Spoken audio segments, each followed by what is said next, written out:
Halo selamat pagi pemirsa IDX Channel. Bursa Wall Street tutup untuk perayaan Thanksgiving. Namun seperti apa perkembangan dari Eropa, kemudian indeks harga saham gabungan kemarin yang kita lihat masih melanjutkan penguatan. Dan pemirsa, inilah IDX Market Opening selengkapnya.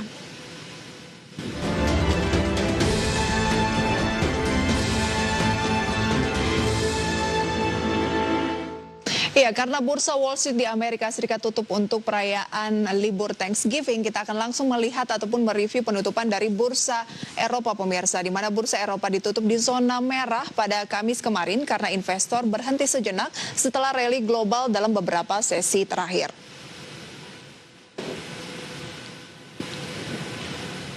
Indeks Stoxx 600 Eropa melemah 0,12% atau 0,46 poin menjadi 391.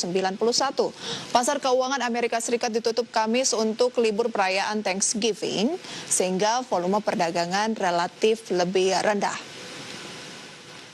Sementara itu pemirsa, saham AstraZeneca melemah 0,6% karena pernyataan yang diajukan terkait cara perusahaan tersebut dan mitranya Universitas Oxford menguji vaksin virus corona mereka dengan Kepala Gugus Tugas Vaksin Gedung Putih menyuarakan keraguan tentang data uji coba dan tingkat kemanjuran dari obat. Kita lihat pemirsa penutupan dari bursa Eropa. Di Jerman DAX turun tipis 0,02%, 13.286. FTSE dari Inggris pemirsa turun 0,44% menjadi 6.362. CAC 40 Prancis melemah 0,08% menjadi 5.566. Kompak melemah untuk sejumlah emiten ataupun maksud kami adalah indeks utama di kawasan Eropa. Dari Eropa pemirsa kita akan melihat seperti apa review dari penutupan bursa Asia, di mana mayoritas pasar saham Asia ke zona hijau pada perdagangan hari Kamis. Hal ini dinilai sejalan dengan prospek stimulus ekonomi Amerika Serikat. Pelaku pasar meyakini realisasi stimulus fiskal Amerika Serikat, yaitu sebesar 2,2 triliun dolar Amerika, akan segera terrealisasi pasca kemenangan Joe Biden dalam Pilpres Amerika Serikat. Sentimen positif ini dinilai mendorong mayoritas pasar saham Asia ke zona hijau. Sementara risalah meeting The Fed mengindikasikan para pejabat Bank Sentral Amerika Serikat mendiskusikan cara untuk mengalirkan uang ke perekonomian yang masih dalam proses pemulihan dari pandemi virus corona. Indeks Shanghai Composite naik 0,22% pada penutupan kemarin ke level 3.369. Kemudian di pasar saham Hong Kong, Hang Seng naik 0,4% dan Nikkei ditutup naik 0,91%. Sedangkan pemirsa indeks Kospi Korea Selatan menguat 0,94% dan berakhir ke 2.625. Adapun indeks acuan regional MSCI Asia Pacific ini tidak termasuk bursa Jepang, bergerak menguat sebesar 0,52%. Lantas pemirsa, seperti apa update pembukaan pasar Asia pada pagi hari ini? Beberapa di antaranya memang sudah dibuka ya. Seperti Nikkei Jepang dibuka menguat 0,07%, 26.556,5.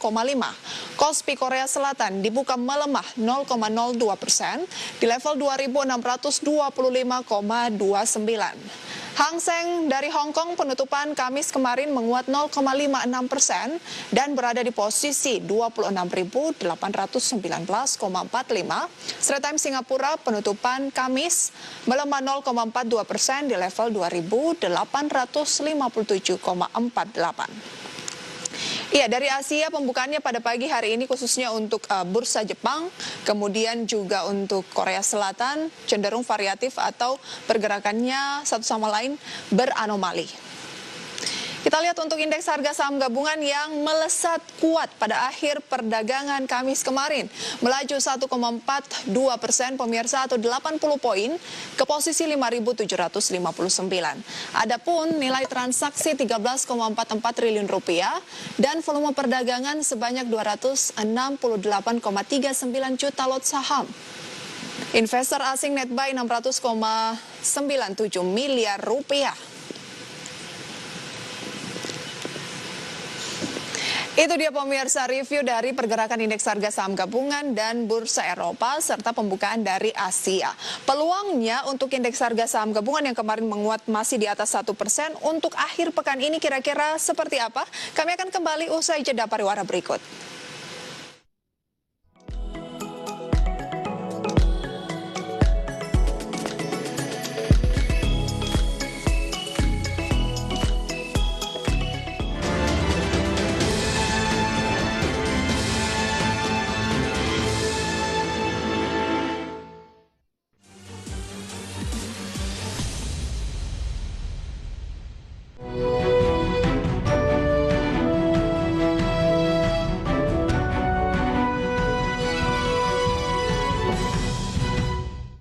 Ya halo pemirsa, nama saya Mangi Teracong. Saat ini saya menjabat sebagai presenter dan juga associate producer. Saat ini saya membawakan program IDX Conversation Closing, di mana di program tersebut saya menganalisa isu-isu ekonomi yang menarik, baik dari luar negeri maupun juga dari dalam negeri. Tentunya hingga saat ini saya masih terus belajar dan saya sangat menikmati profesi tersebut.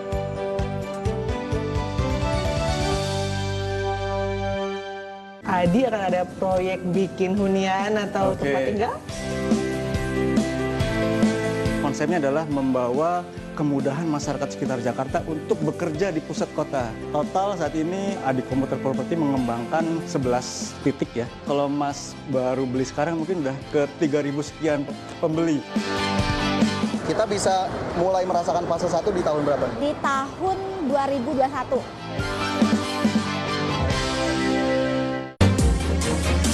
With me, Clara Antawijaya, and this is Market Headlines. President Joko Widodo demanded accelerations of Patimban port constructions. Kita harapkan pelabuhan Patimban ini memiliki peran yang penting dan strategis. The national economy is predicted to continue its negative trend. Dilihat dari PMI-nya, dilihat dari impor bahan baku dan barang modalnya, kita masih harus sangat waspada.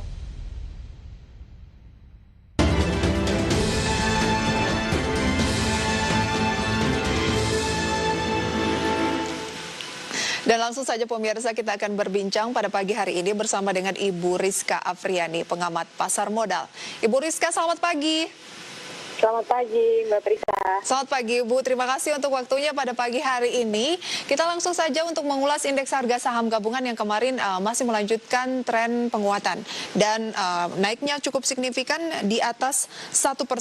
Anda melihat peluang dari indeks harga saham gabungan, Ibu, yang saat ini sudah bergerak di posisi atau kenaikan 80 poin ya di 5.759 untuk hari ini peluangnya gimana? Karena kan kita tahu Wall Street ini tutup untuk perayaan ataupun libur Thanksgiving, kemudian Eropanya cenderung ditutupnya melemah gitu ya, tapi Asia pada pagi hari ini masih variatif.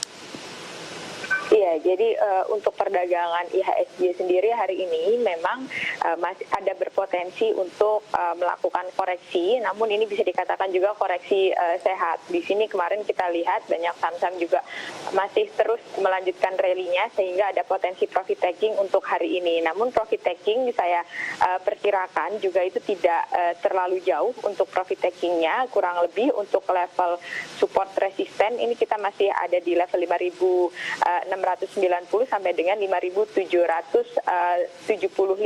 Jadi untuk range-nya bisa dikatakan masih cukup wajar, masih cukup aman.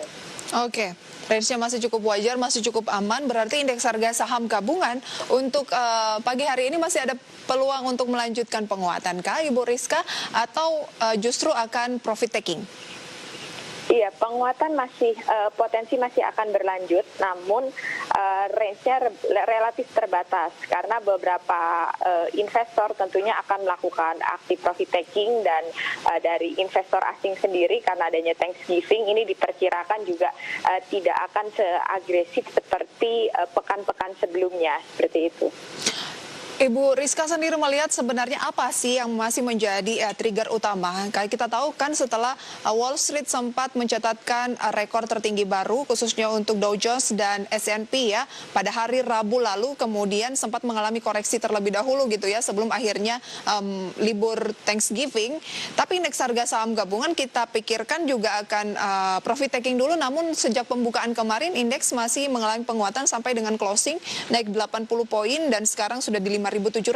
Trigger utama menurut Ibu yang masih mendrive penguatan dari indeks harga saham gabungan ini lebih ke apa, Bu? Iya, untuk trigger pertama tentunya masih sama dengan beberapa pekan sebelumnya. Ini terkait dengan efektivitas dari pengujian COVID-19. Efektivitas di atas 90%. Ini kan udah beberapa vaksin itu sudah mencapai di atas 90%, di tahap ketiga sudah mencapai 90%. Itu saya melihat bahwa di sini ada optimisme terhadap pelaku pasar dengan adanya new normal baru untuk 2021. Di sini perekonomian juga akan kembali pulih dan kita semua bisa melanjutkan kehidupan seperti sedia kala. Jadi lebih kepada dari new normal baru itu yang pertama. Yang kedua juga kita lihat dari masa transisi Donald Trump. Sebelumnya kan Donald Trump agak cukup mencegah transisi, namun kita lihat di akhir pekan ini juga memang Donald Trump sudah mulai memberikan akses transisi kepada Joe Biden. Jadi beberapa hal tersebut tentunya peralihan kekuasaan juga ini menjadi sentimen yang positif karena pasar akan melihat kepastian dari indeks sendiri, kepastian terhadap ekonomi karena bagaimana Biden dalam menghadapi atau menangani COVID-19 ini dinilai lebih serius dan bagaimana juga dalam stimulus fiskalnya yang dinilai juga lebih besar daripada yang diberikan Trump sebelumnya. Oke, berarti masih ada peluang indeks harga saham gabungan profit taking terlebih dahulu hari ini, tapi range-nya Anda katakan 5690 sampai 5775 ya? Iya. Ibu Rizka, kalau ternyata indeks harga saham gabungan, karena kan 5775 ini sebenarnya sudah dekat, closingnya 5759 kemarin, targetnya mungkin sampai akhir tahun berapa untuk indeks harga saham gabungan? Iya, untuk hingga akhir tahun diperkirakan itu berpotensi untuk menguji level 6.000. 6.000? Iya, betul. Karena potensi di 5.700 ini adalah lebih cepat daripada yang diperkirakan. Kita perkirakan 5.700 mungkin ini benar di akhir November atau mungkin di awal Desember, tapi ini lebih cepat dari yang diperkirakan dan kita juga melihat bagaimana kuatnya indeks di level 5.700. Berarti target dari Ibu Afriani sendiri ini sudah dinaikkan ya? Iya. Iya, dan banyak juga analis yang sempat kami ajak berbincang begitu ya, mengatakan bahwa targetnya memang sudah terlampaui. Ada bahkan yang menargetkan hanya di sekitar 5.400, tapi sekarang sudah di 5.700-an. Dan Ibu menaikkan targetnya akhir tahun kemungkinan bisa mendekati posisi 6.000 ya untuk IHSG. Baik Ibu Rizka, mengiringi pergerakan indeks harga saham gabungan ke posisi 6.000 tentunya ada saham-saham yang masih menarik untuk dicermati. Tapi sebelum kita bahas, kami punya emiten update untuk Anda pemirsa. Ada 4 yang akan kami tampilkan, yang kami himpun pemirsa. Yang pertama dari emiten properti, di mana Fitch Rating menaikkan peringkat Agung Podomoro atau APLN dari single C menjadi triple C minus. Kemudian ada Excel Axiata pemirsa. Dapat kita lihat bahwa peringkatnya juga ini menjadi outlook-nya stabil untuk XL Axiata dari Moody's.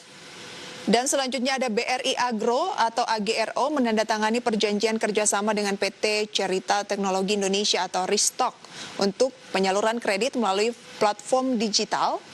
Dan ada Mahaka atau ABBA, ini yang kemarin mengalami kenaikan atau menjadi top gainers dengan kenaikan cukup fantastis 34,55% ke level 74 atau meninggalkan level gocap ya. Dan emiten ini adalah milik dari Menteri BUMN Erick Thohir. Dan yang akan menjadi top dari emiten update kita yang akan kami tampilkan pergerakannya ataupun kinerjanya secara lebih mendalam adalah PT Mahaga Media Tbk atau ABBA. Kinerjanya kami seperti yang saya sudah sampaikan naik 34,55% di 74. Kinerja year to date-nya turun 30,19% untuk pergerakan dari emitennya ya, masih terkoreksi. Pernya minus 4,36 kali, sementara market cap-nya di 203,88 miliar rupiah. Dan net profit-nya, karena ini laporan keuangannya baru sampai dengan semester pertama 2020 pemirsa ya, belum sampai ke kuartal ketiga atau sampai di November, ini masih minus 23,37 miliar rupiah. Ibu Rizka mencermati emiten media milik Erick Thohir, Mahaga Media atau ABBA yang naik 34,55%. Apa analisis dari Anda? Iya, jadi saya melihat untuk kenaikan ABBA sendiri ini tidak disertai dengan adanya keterbukaan informasi. Biasanya kan memang ketika emiten mengalami kenaikan ada aksi korporasi yang didahului oleh emiten tersebut. Namun kenaikan saat ini saya lihat ini lebih kepada sentimen, sehingga potensi penurunan itu juga masih cukup ada, lebih kepada spekulatif buy untuk kita mencermati saham ABBA. Oke, lebih ke spekulasi buy ya? Iya.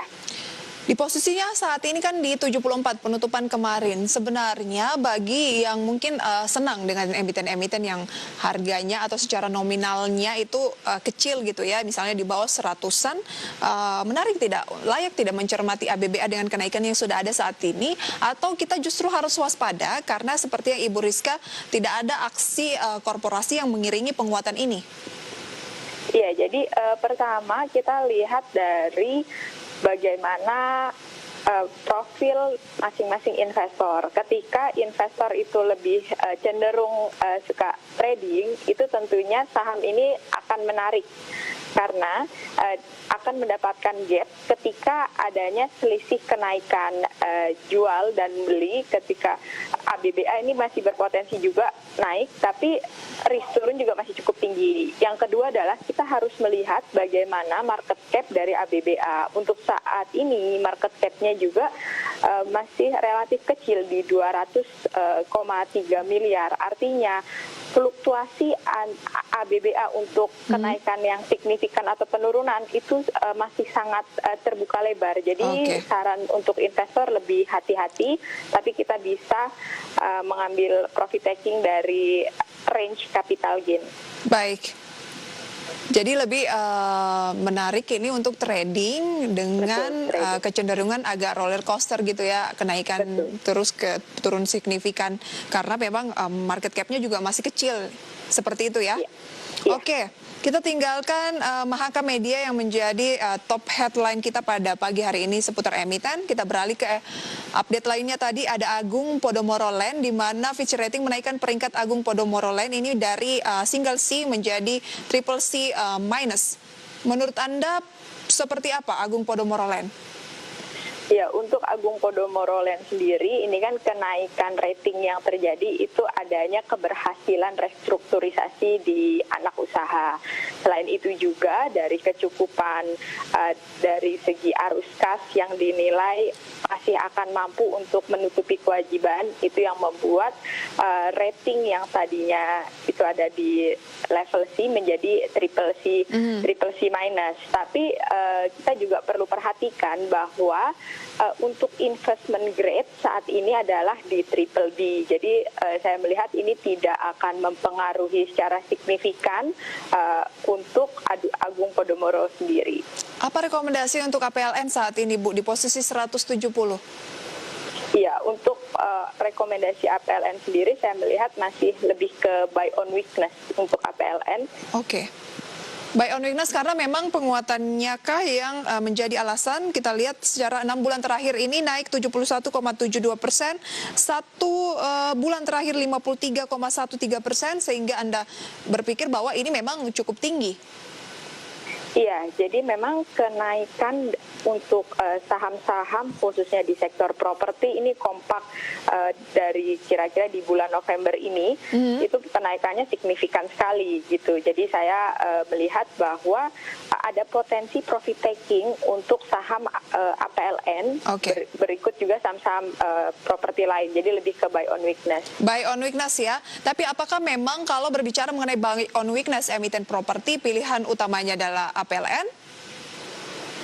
Kita masih ada beberapa pilihan untuk saham-saham properti, lebih kepada saham-saham yang lebih relatif stabil dari segi market cap. Mungkin APLN bisa menjadi salah satu opsi ya. Salah satu opsi, tapi pasti ada yang lainnya juga begitu ya. Betul. Nanti akan kita bahas lebih jauh. Ibu Rizka, kita jeda terlebih dahulu.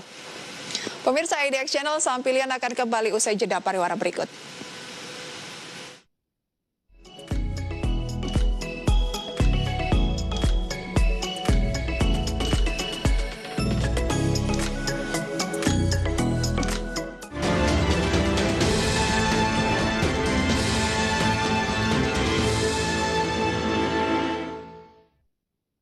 Adikarya komitmennya kemanapun dan apapun yang akan dibangun oleh negara, kita akan siap mendukung. Kita juga saat ini punya proyek di ujung Banda Aceh dan juga punya proyek di Papua. Nama saya Devisa Novel, jabatan saat ini di IDX Channel adalah sebagai produser dan sekaligus presenter program yang dibawakan saat ini dengan nama IDX Second Session Closing, terkait juga dengan kondisi capital market Indonesia dan perkembangannya dari waktu ke waktu. Dan saya sangat senang untuk belajar dan berkecimpung di berita ekonomi, khususnya di capital market.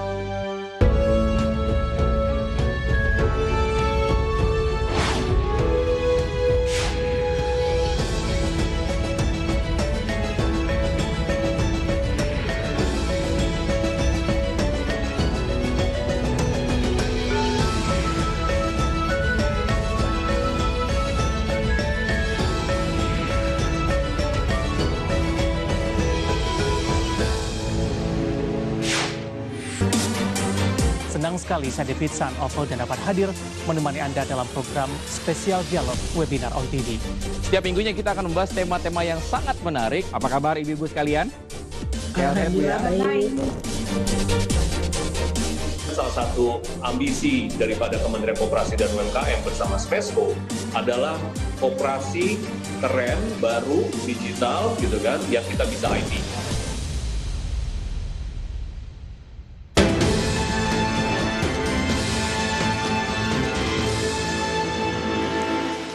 Terima kasih pemirsa, Anda kembali dalam IDX Market Opening dan kami memiliki informasi menarik pemirsa yang bisa menjadi acuan ataupun referensi untuk portofolio saham Anda, di mana Lembaga Moneter Internasional atau IMF memperkirakan laju pemulihan ekonomi setiap negara akan berbeda di tengah pandemi COVID-19 dan Indonesia masuk dalam kategori negara yang memiliki potensi pemulihan baik meski harus ditopang kenaikan utang yang signifikan.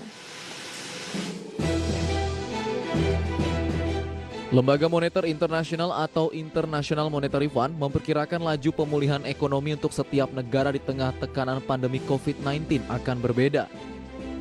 Namun proses pemulihan tersebut bergantung kepada program stimulus yang dilakukan oleh masing-masing negara. Adapun Indonesia dinilai masuk dalam kategori negara yang memiliki potensi pemulihan dengan baik meski harus ditopang kenaikan utang signifikan. IMF menyebutkan rata-rata angka kenaikan hutang di negara anggota G20 melonjak sekitar 130% pada masa pandemi. Sedangkan di Indonesia utang pemerintah selama ini sekitar 30%, kemudian naik menjadi 36 hingga 37%. Menteri Keuangan Sri Mulyani Indrawati mengatakan, berdasarkan laporan terbaru IMF di sela konferensi tingkat tinggi G20, posisi Indonesia masih lebih baik, di mana diperkirakan mengalami kontraksi 1,5% pada tahun ini, atau berada di posisi kedua di bawah Tiongkok yang positif 1,9%. Oleh karena itu, semua negara melakukan dukungan counter-cyclical melalui APBN atau kebijakan fiskal. Artinya, peningkatan utang menjadi jawaban untuk mendorong pemulihan ekonomi lebih cepat. Kiri kita menunjukkan berapa jumlah yang disebut tambahan dukungan fiskal di dalam rangka mereka untuk menangani COVID dan menarik kembali ekonominya ke atas. Dan Indonesia ada di bagian yang dianggap cukup rendah modest, yaitu di sebelah kanan sesudah Cina dalam hal ini. Dan perubahan dari sisi defisit ini adalah ditujukan mainly adalah untuk memberikan support bagi ekonomi dan untuk belanja-belanja di bidang kesehatan. Sementara itu, pengamat ekonomi senior Indef, Eni Sri Hartati mengatakan bahwa pemerintah seharusnya tak mengikuti rekomendasi pemulihan dengan menambah utang. Walaupun bertujuan mempercepat pemulihan, namun realisasi anggaran yang lebih efektif menjadi lebih berarti ketimbang hanya terus menambah utang. Penerimaan pajak yang luar biasa besar. Nah, artinya apa? Kalau rekomendasi, solusi atau obat yang ditawarkan IMF adalah menambah stimulus fiskal, artinya IMF merekomendasikan Indonesia harus menambah utang. Padahal rasio utang Indonesia ini sudah sangat tinggi. Mestinya yang harus dilakukan pemerintah Indonesia justru mengetatkan ikat pinggang, melakukan berbagai macam efisiensi dan realokasi, bukan justru menambah utang. Eni berharap pemerintah bisa cepat merealisasikan anggaran sehingga pemulihan bisa optimal, sebab jika hanya berfokus pada perencanaan, dikhawatirkan hasil yang didapat hanya menambah beban utang di masa datang. Dari Jakarta, Raharjo Patmo untuk IDX Channel.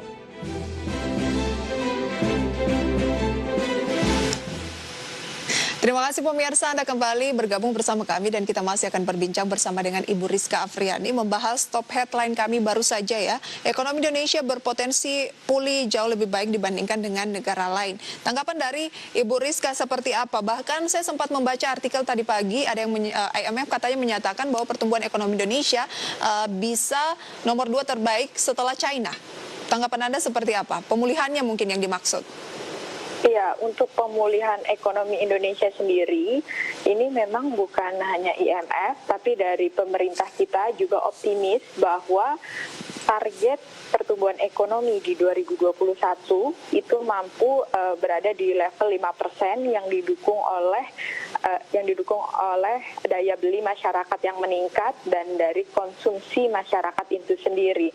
Jadi program dari pemerintah PEN itu juga turut mendorong laju pertumbuhan ekonomi. Kita juga lihat bagaimana ketika nantinya setelah vaksin itu didistribusikan, tentunya roda ekonomi juga akan berjalan.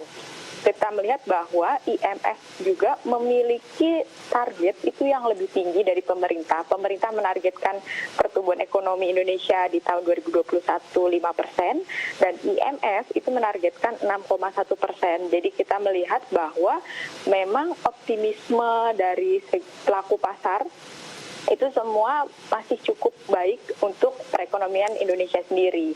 Nah, berbicara mengenai pertumbuhan ekonomi, ini juga tidak terlepas dari utang yang akan direalisasikan oleh pemerintah, di mana memang utang pemerintah sendiri pada tahun ini, kalau kita lihat tahun sebelumnya di 2019 itu kan masih ada di 30% terhadap PDB. Namun di tahun ini kita bisa melihat itu sudah mendekati 37,6% atau mendekati di 40% dan target sampai dengan 2024 itu juga diperkirakan masih akan ada di range 40% untuk hutang terhadap PDB sendiri. Baik. Tapi itu merupakan hal yang wajar. Oke.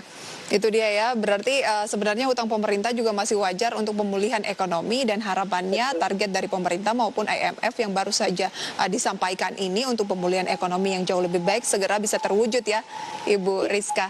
Mungkin ini yang menjadi alasan juga optimisme dari pelaku pasar. Indeks harga saham gabungannya pagi ini dibuka naik lagi nih Bu, sekitar 0,5%. Tapi masih terus mengalami pergerakan yang fluktuatif pemirsa ya, atau naik 25 poin. Target dari Ibu Rizka tadi ya, di 5.775 sudah terlampaui, 5.785 sekarang Bu. Gimana nih analisis Anda pembukaan? Iya, kalau kita melihat pembukaan ini merupakan suatu hal yang baik karena memang tadinya kita melihat ada potensi profit taking karena kenaikan yang signifikan. Namun ketika tadi target, ketika resisten pertama target saya sudah tertembus, ini IHSG masih akan berpotensi lagi bisa jadi menembus level 5.800, berpotensi untuk menembus level 5.800. Tapi kita juga perlu hati-hati karena kita lihat 2 hari sebelumnya itu ketika IHSG naik signifikan, kemudian di sesi 2 itu mengalami pelemahan.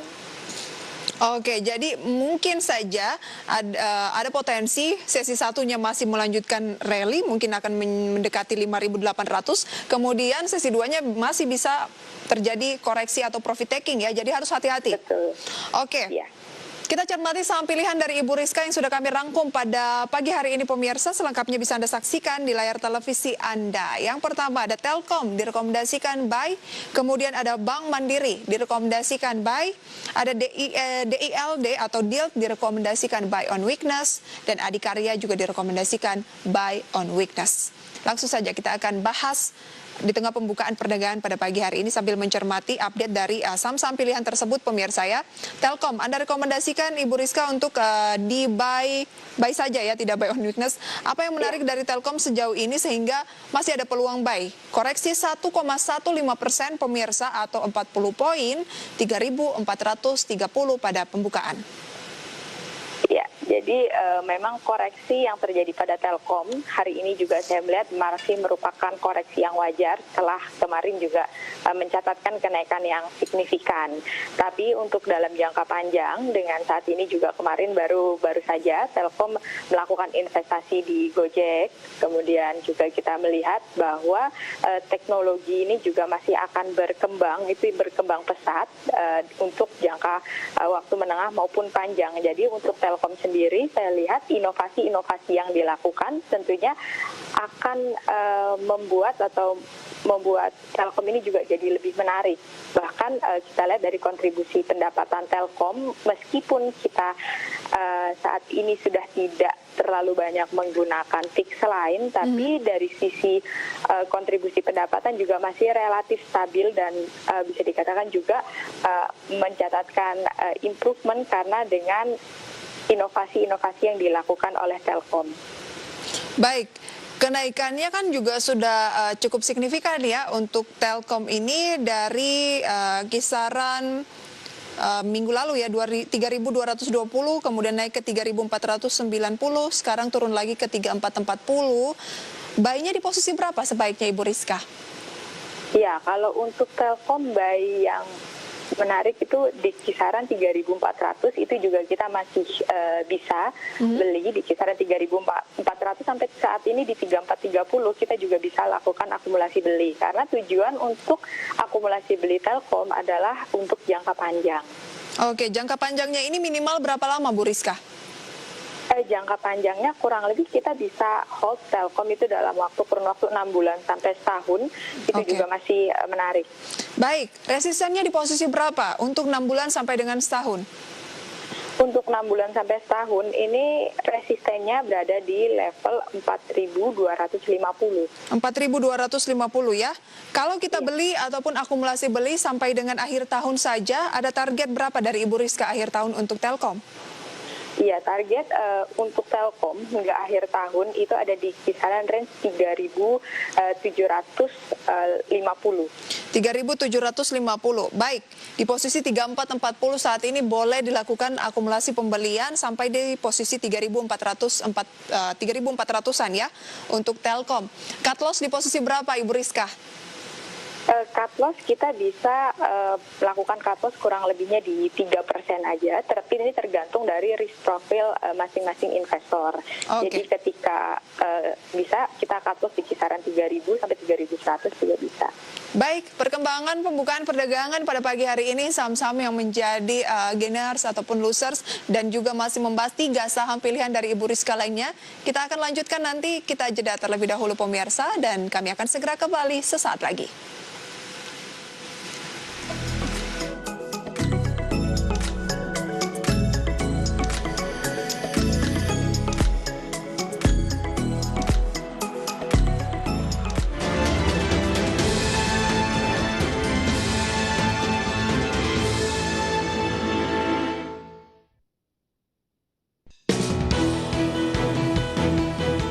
IDX Channel The Indonesia Stock Exchange channel is the authorized capital market channel in Indonesia.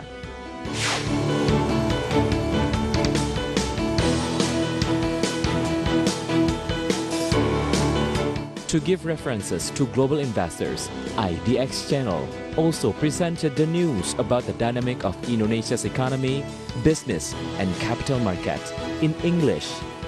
IDX channel also have different types of programs.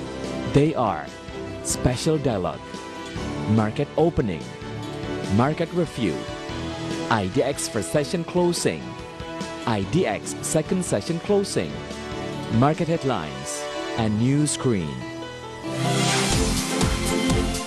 IDX channel is aired 24 hours a day with 5 hours live program from Indonesia Stock Exchange trading floor. Our vision and mission as the only capital market TV channel in Indonesia that is committed to improve the capital market knowledge in the country.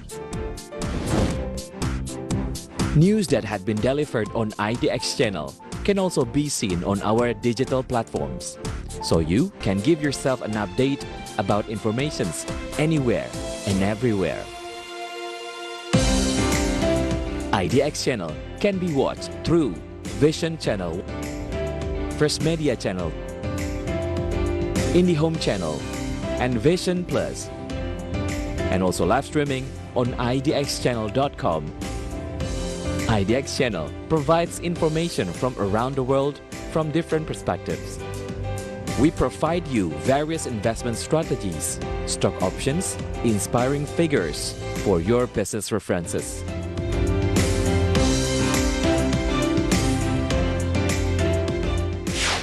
IDX channel, your trustworthy economic, business, and capital market channel.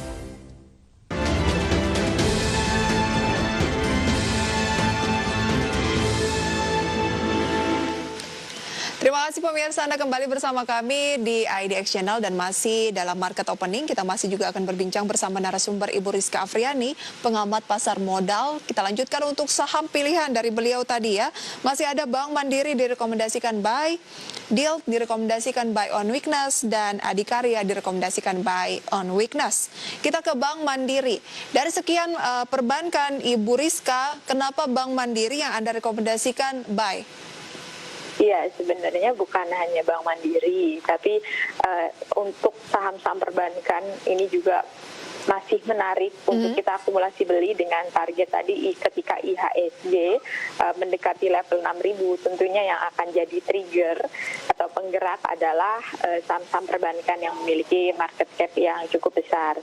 Nah, saya melihat bahwa untuk Mandiri saat ini masih bisa dilakukan akumulasi buy karena dari sisi teknikalnya masih cukup support, walaupun kita lihat juga kemarin masih mencatatkan penguatan, namun saya lihat masih ada potensi untuk mencatatkan penguatan lanjutan untuk hari ini.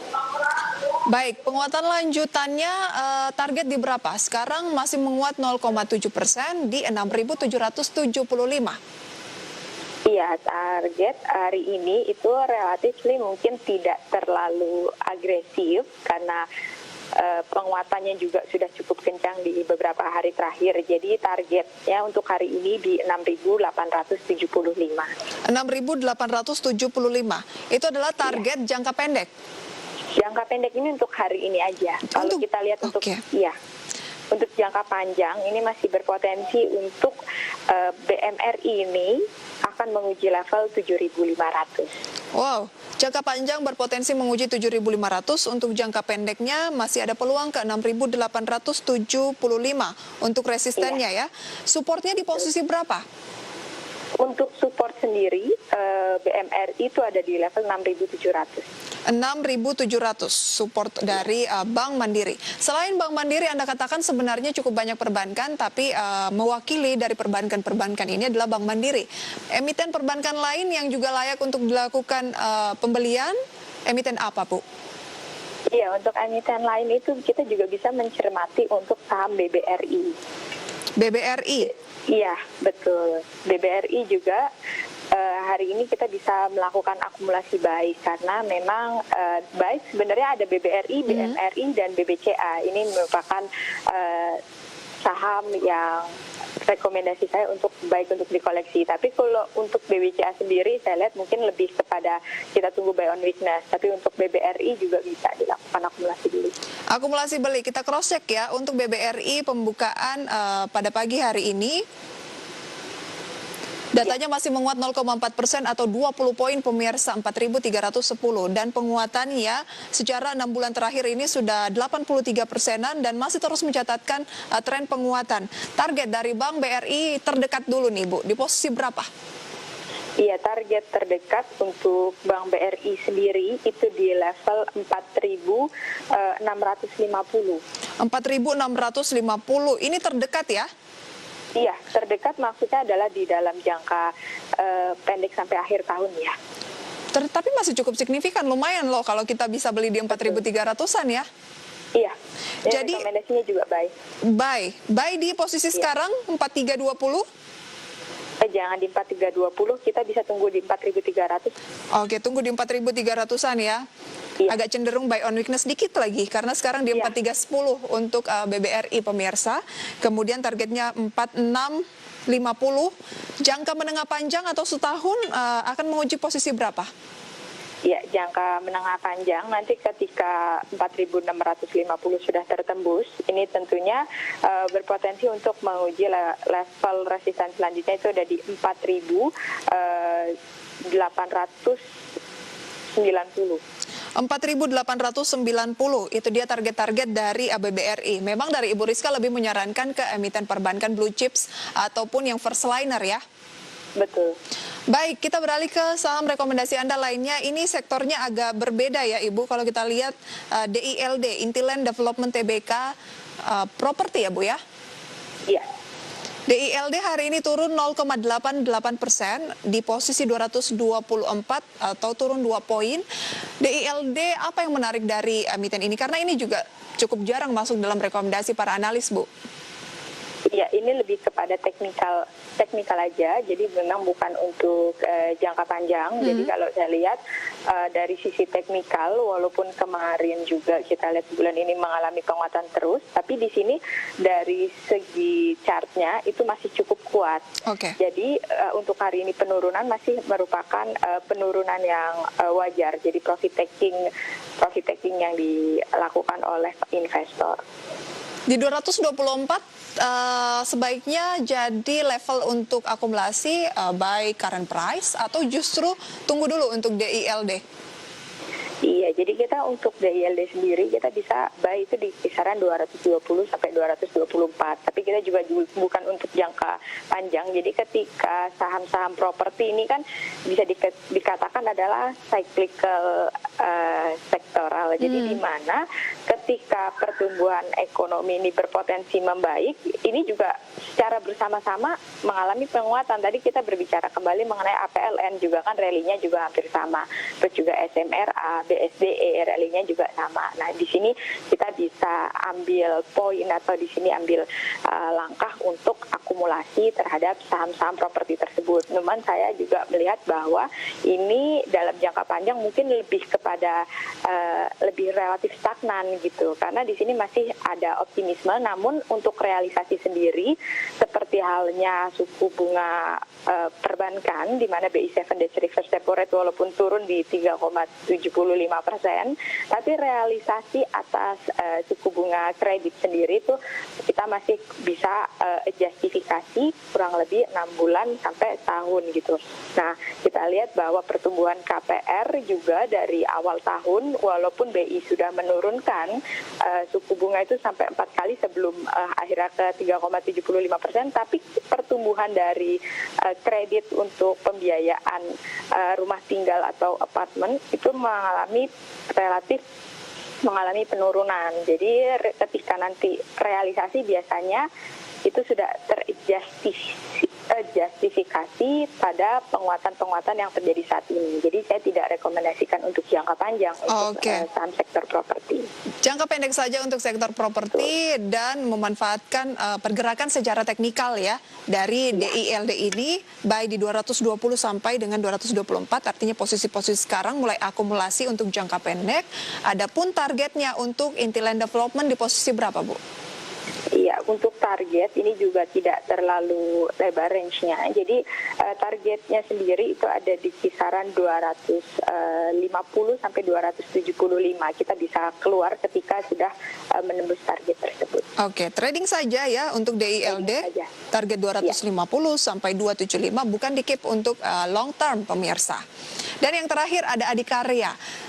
Konstruksi, apa yang menarik dari konstruksi? Kita tahu memang kenaikannya sudah cukup signifikan beberapa waktu kemarin gitu ya. Tapi apakah memang masih ada peluang untuk melanjutkan kenaikan sehingga dari 4 emiten konstruksi adalah salah satunya?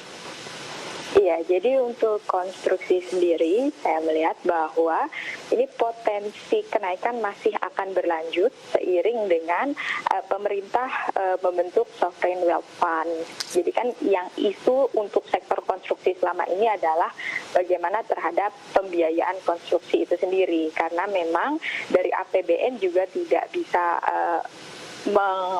mengcover secara penuh. Jadi kita juga butuh yang namanya dari pihak swasta untuk join. Dan saya melihat bahwa pembentukan sovereign wealth fund terlebih kemarin juga ada kunjungan Pak Luhut kemudian kepada White House, itu juga merupakan sebuah hal yang positif karena sudah ada LOI juga kurang lebih dari 28 triliun untuk potensi masuk uang investasi ke Indonesia. Jadi saya lihat bahwa ketika nanti dari segi likuiditas konstruksi itu berjalan dengan bagus dan kita lihat target dari pemerintah sendiri untuk tahun depan itu akan melakukan pembukaan ruas baru atau pembangunan 12 ruas baru, itu juga bisa kita perhatikan untuk target dari saham-saham konstruksi yang tentunya masih menarik untuk dicermati. Oke, masih menarik ya untuk emiten konstruksi. Ini bisa medium to long ya Bu ya? Ya, untuk medium to long. Di level berapa bisa buy Adi? Saat ini turun 0,89%, 10 poin di 1110.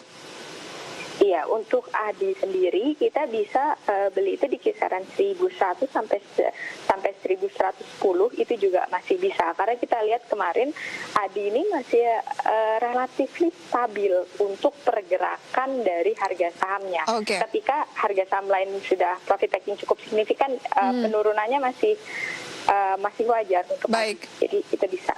Targetnya di berapa untuk Adikarya, Bu?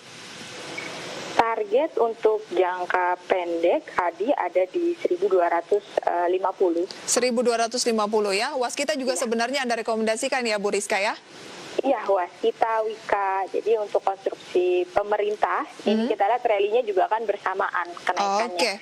Konstruksi karya ya, masih direkomendasikan. Sayang sekali waktu kita terbatas, tapi Anda katakan hati-hati, ada peluang di sesi kedua nanti indeks akan profit taking dan memang sudah terjadi tipis 0,067%, 0,07% pelemahannya atau 3 poin setelah tadi pembukaan positif gitu ya, sekarang sudah profit taking dan tapi masih banyak saham-saham yang bisa direkomendasikan karena tren dari indeks harga saham gabungan masih ada peluang menyentuh posisi 6.000 di akhir tahun ya Bu Rizka. Iya, betul. Baik, terima kasih banyak untuk analisis dan rekomendasinya untuk pagi hari ini Ibu Rizka. Semoga bisa menjadi referensi portofolio saham pemirsa di rumah. Sukses dan sehat selalu untuk Anda. Ya, terima kasih Mbak Frisa. Sama-sama. Sukses selalu juga.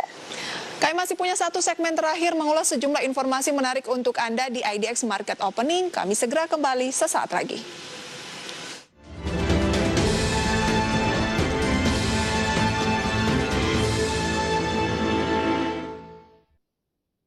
Ya halo pemirsa, nama saya Mangi Teracong. Saat ini saya menjabat sebagai presenter dan juga associate producer. Saat ini saya membawakan program IDX First Session Closing, di mana di program tersebut saya menganalisa isu-isu ekonomi yang menarik, baik dari luar negeri maupun juga dari dalam negeri.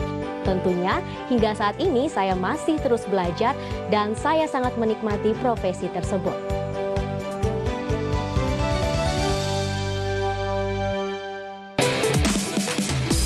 Pembahasan pasal demi pasal Omnibus Law RUU Cipta Kerja menimbulkan berbagai polemik.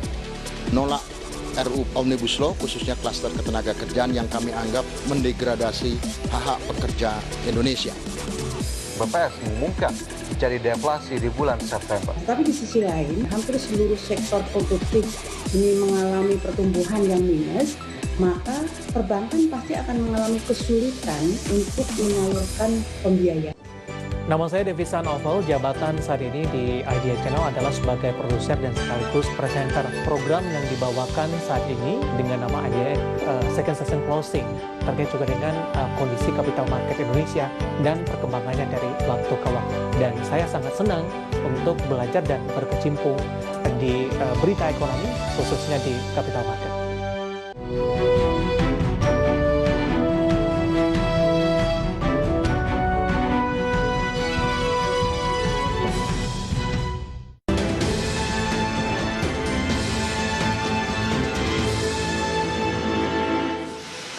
Terima kasih pemirsa, Anda masih menyaksikan IDX Market Opening.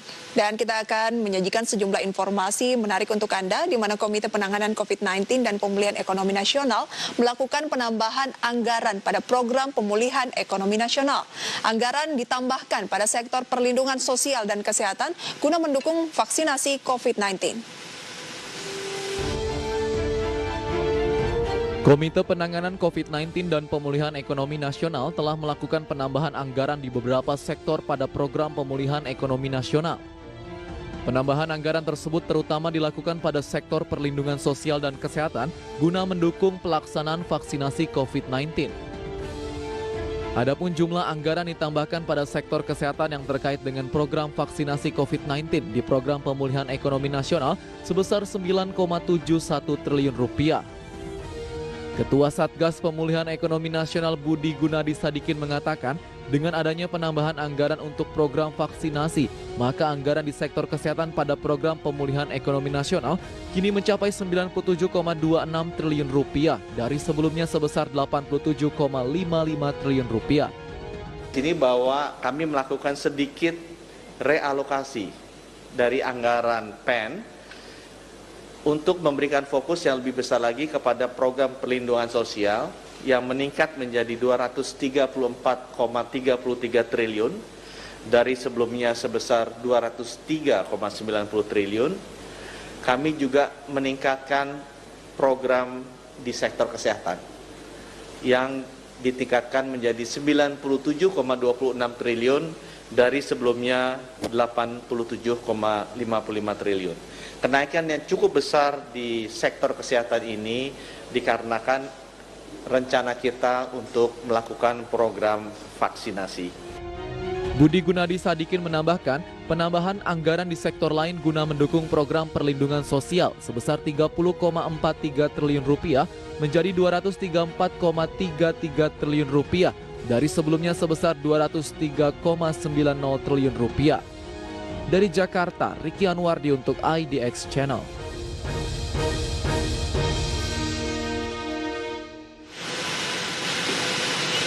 Sementara itu pemirsa, pemerintah pusat meminta pemerintah daerah menjaga harga dan ketersediaan bahan kebutuhan pokok jelang libur Natal dan Tahun Baru. Hal ini untuk mengantisipasi lonjakan harga dan kelangkaan bahan kebutuhan pokok di masyarakat.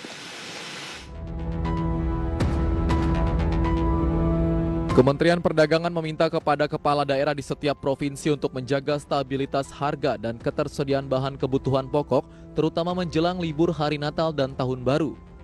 Hal ini guna mengantisipasi adanya kelangkaan dan kenaikan harga kebutuhan pokok di masyarakat. Sebab setiap pemerintah daerah dipastikan memiliki informasi yang tepat mengenai ketersediaan barang kebutuhan pokok di daerahnya masing-masing. Menteri Perdagangan Agus Suparmanto seperti dikutip sindonews.com mengatakan, pemerintah daerah memiliki peran penting dalam menjaga stabilitas dan ketersediaan pangan pokok, serta bisa mengambil kebijakan untuk mendorong kelancaran distribusi pangan pokok kepada masyarakat. Sehingga arus distribusi berjalan lebih cepat menjelang libur Natal dan Tahun Baru. Selain itu, Agus Suparmanto memproyeksikan akan terjadi kenaikan konsumsi atau daya beli masyarakat menjelang kedua momentum tersebut. Namun, rendahnya harga di tingkat petani selama pandemi COVID-19 berpotensi menyebabkan penurunan pasokan bahan pokok ke depannya. Oleh sebab itu, Pemda baik di tingkat provinsi dan kabupaten, kota, khususnya dinas yang membidangi soal perdagangan dapat menjalin komunikasi dan koordinasi secara lebih intensif dengan para pelaku usaha agar distribusi kebutuhan pokok di wilayahnya masing-masing berjalan baik. Dari berbagai sumber untuk IDX Channel.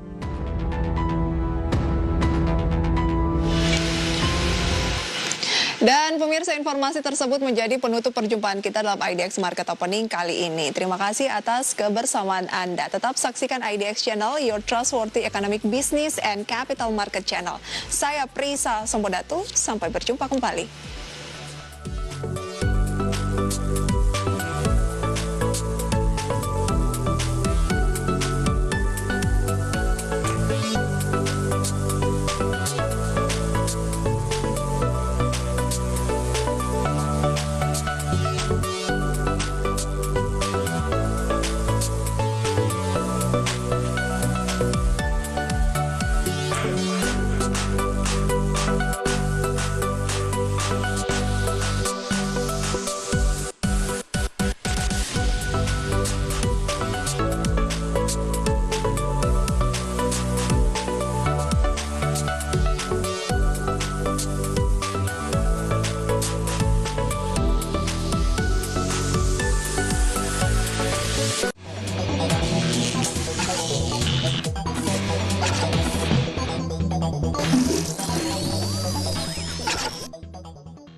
Halo pemirsa, apa kabar Anda di hari ini? Senang sekali saya Fajar Royong kembali menjumpai Anda dalam program Hangout. Program yang akan mengajak Anda untuk mengenal lebih jauh emiten-emiten yang ada di Bursa Efek Indonesia. Dan kali ini saya akan mengajak Anda untuk berkunjung dan melihat langsung operasional dari emiten produsen kakao dan olahan coklat premium PT Wahana Interfood Nusantara Tbk langsung dari Bandung, Jawa Barat. Ya, berbeda dengan episode-episode Hangout sebelumnya, kali ini saya belum bisa untuk ikut langsung